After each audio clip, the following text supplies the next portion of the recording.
Today, data everywhere, nor any drop to drink.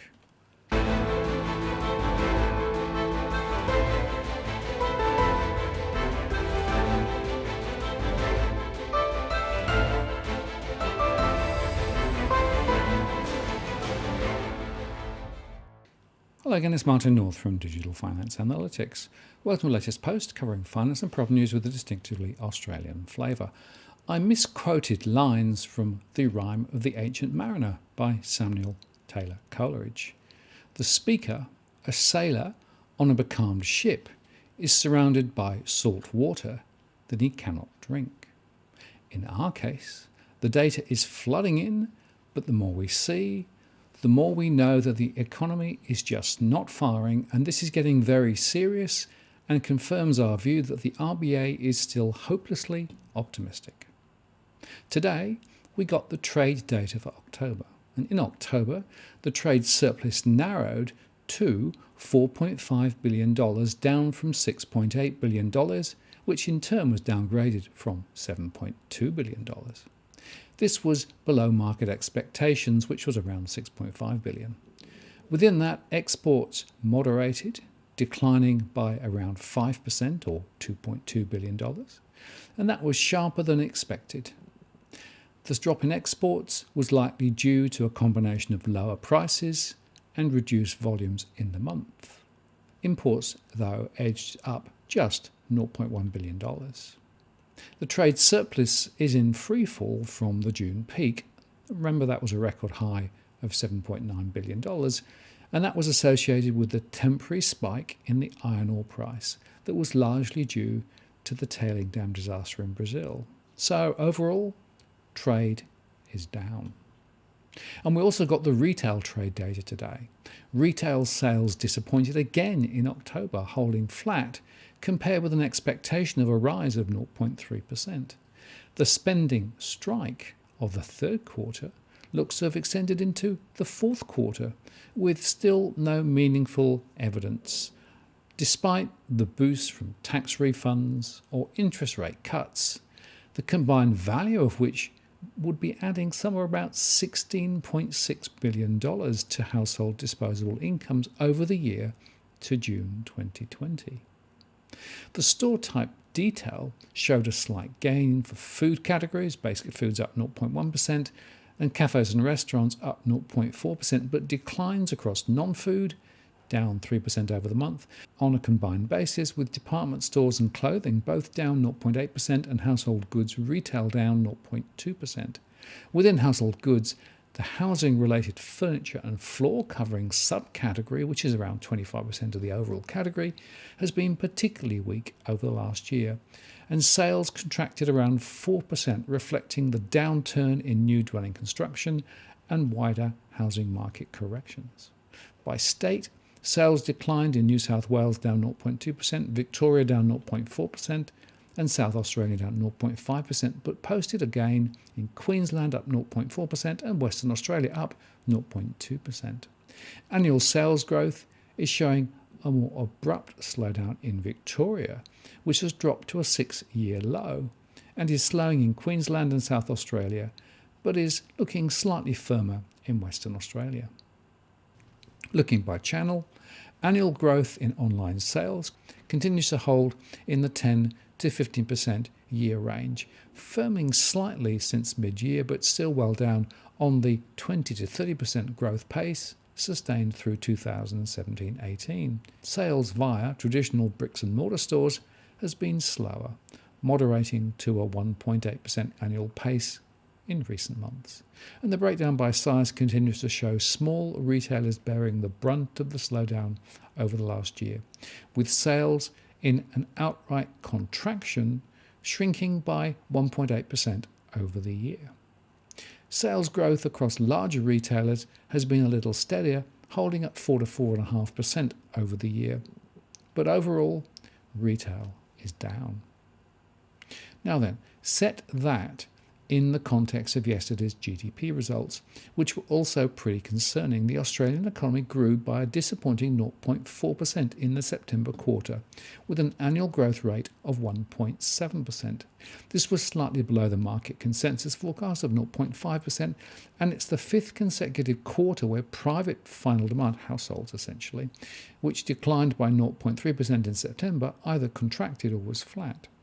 In the first 3 months of the financial year, real household spending grew by just 0.1%, and that's the least since the global financial crisis. Typically, this trends along in the order of 2.7% over the year, but over the last year, household consumption has grown by only 1.2%. Now, remember that Australia's population is growing by 1.6% in that time, meaning that the volume of goods and services bought per person went backwards.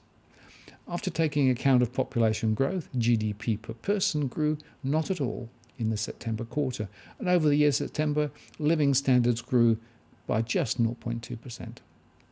Gross domestic product per hour worked, which is a measure of productivity, actually fell, down 0.2% during the quarter, and fell also 0.2% over the year.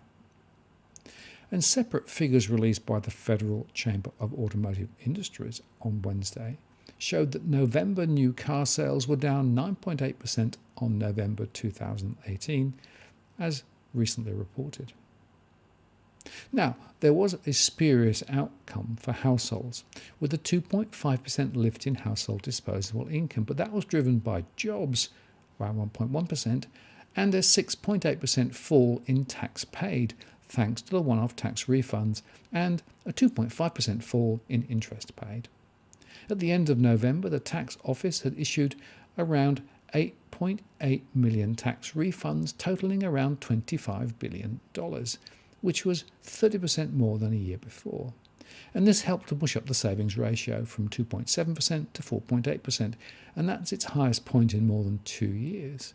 And this confirms our surveys that uncertain households chose to save the tax and interest rate cuts, almost doubling the proportion of household income saved. Now, Treasurer Josh Frydenberg put the best face on the result, saying whether they had saved or spent, the cuts had put household in a stronger position, which is, of course, spin. The contraction in the dwelling construction cycle continued in the September quarter. New dwelling construction contracted by 2.8% to be down by 11% over the year. And that was complemented by an annual fall of 7.1% in alterations and additions, and total dwelling construction was down by 9.6%. Turning to the business segment, with businesses facing flat demand, it's not surprising that new equipment investment fell by 4.5% in the quarter and is down 2.2% for the year, with overall business investment down 2% for the quarter and down 1.7% for the year. But company profits were up 2.2% over the quarter and 12.7% over the year. Wage and superannuation payments grew at around half those rates at 1.2% and 5.1% respectively. Now, the economy was kept afloat by a surge in government spending. It grew by 0.9% in the quarter and is 6% up over the year. Government spending and investment together accounted for 0.3 points of the quarter's 0.4% growth. So-called public demand rose, up 1.7% for the quarter and up 5.2% for the year.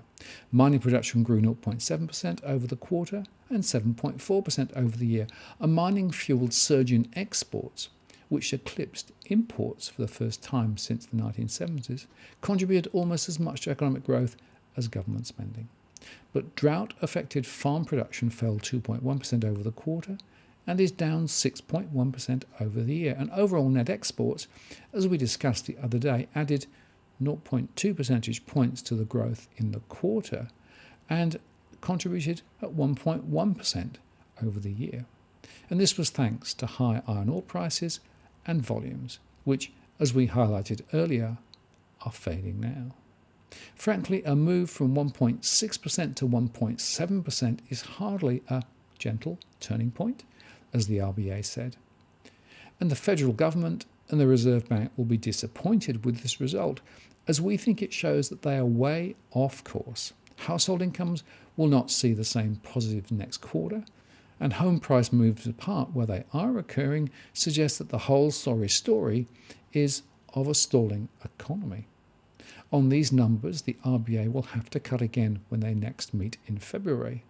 By then, we will know what the Treasurer did or didn't do in the budget update in December, and whether households decided to spend over Christmas or not. Frankly, this is looking worse as we progress, and this is one reason why I'm still sticking to my scenarios, including significant falls in home prices as the economic wheels fall off. For the average punter, it feels already like we are in recession, and the numbers look as if they're catching up with that. I'm Martin North from Digital Finance Analytics. Many thanks for watching, and I'll see you next time.